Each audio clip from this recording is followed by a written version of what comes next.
স্বপ্নে দেখছিলাম আমি সরকারি চাকুরি করি। আমাকে একদল বাড়ি থেকে জোর করে তুলে নিয়ে গিয়ে এক সুন্দরী রমণীর সামনে দাঁড় করিয়েছে। উনাকে দেখে আমার ভয় কেটে গেছে।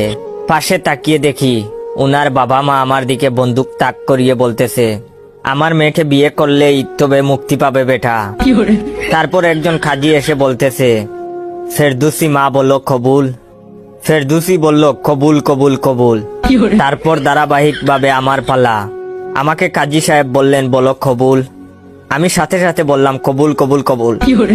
তারপর মেয়ের বাবা বলল, তোমার সরকারি চাকরির বয়স কত বাবা? আমি বললাম আমি তো এখনো চাকরিতে জয়েন করি নাই। তারপর উনি বললেন, তাহলে তো তোমাকে আমার মেয়ে দিচ্ছি না।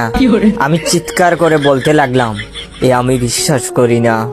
তারপর আম্মা জারুর বাড়ি দিয়ে বললেন, বেলা 11টা বাজে, আর কত ঘুমাবি নবাবের পুলা, এবার উঠ।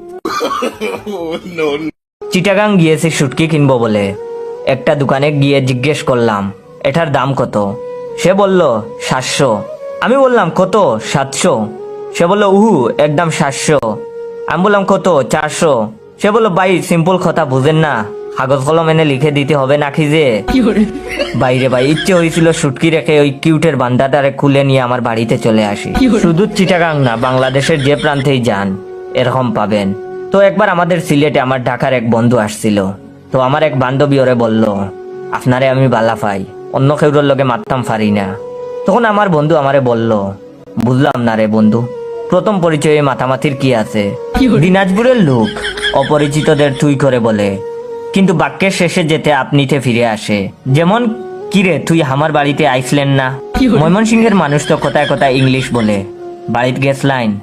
অন্য কেউ হয়তো হুট করে শুনলে ভাববে তার বাসার গ্যাস লাইন নিয়ে কোনো প্রশ্ন করা হচ্ছে, কিন্তু আদতে জিজ্ঞেস করা হচ্ছে বাড়ি গিয়েছিলেন।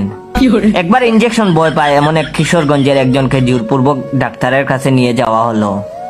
ডাক্তার তখন তাকে বললেন, আপনার সমস্যা কি? তখন রুগী বলল, মাথা বেদনা। এই ভাই বালা হইয়া যায়াম, ইঞ্জেকশন লাগতো না। তখন ডাক্তার বললেন, আর কোনো সমস্যা? তখন রুগী বলল, শৈল্য জ্বর, বড়ি খাইলেই বালা হইয়া যায়াম, ইঞ্জেকশন লাগতো না। তখন ডাক্তার বললেন, বাথরুম ঠিক মতো হয়? বেশি নরম না তো? তখন রুগী বলল, ওই মানে কি কইন, মিল্লা মারলে আইনের কপাল ফাইটটা যাইব, এরম শক্ত, ইঞ্জেকশন লাগতো না। নোয়াখালীর মানুষ নিয়ে কথা বলা শুরু করলে শেষ করা যাবে না। সামান্য পানি তাদের কাছে হানি। মনে আছে কয়েকদিন আগে বরিশালের লঞ্চের ডাইনিং রুমে এক ওয়েটারকে বললাম, তরকারি এনে দেন তো এক বাটি। সে উত্তর দিল, টেঙ্গা শালুনের হুররা চুক্কা। এটা শুনে আমি মুখ চুকা করে কিছুক্ষণ তাকিয়ে রইলাম তার দিকে। মনে মনে ভাবছি এটা কি কুড ল্যাঙ্গুয়েজ, আলফা রোমিও ঠেং টাইপ। পরে শুনলাম তারা তেঁতুলকে বলে ঠেঙ্গা, তরকারির জুলকে বলে শালুনের হুররা, আর টককে বলে চুক্কা। যাই হোক, ভিডিওটা সম্পূর্ণ বিনোদনের জন্য। আমরা প্রত্যেকে নিজস্ব আঞ্চলিক ভাষাকে যথেষ্ট পরিমাণ সম্মান করি এবং ভালোবাসি। আমাদের আঞ্চলিক ভাষার প্রতি আমাদের আলাদা একটা টান আছে। তো ভিডিওটা সম্পূর্ণ বিনোদনের জন্য আবারও বলতেছি, কেউ সিরিয়াসলি নেবেন না। এন্ড ভালো লাগলে অবশ্যই ভিডিওটা শেয়ার করবেন।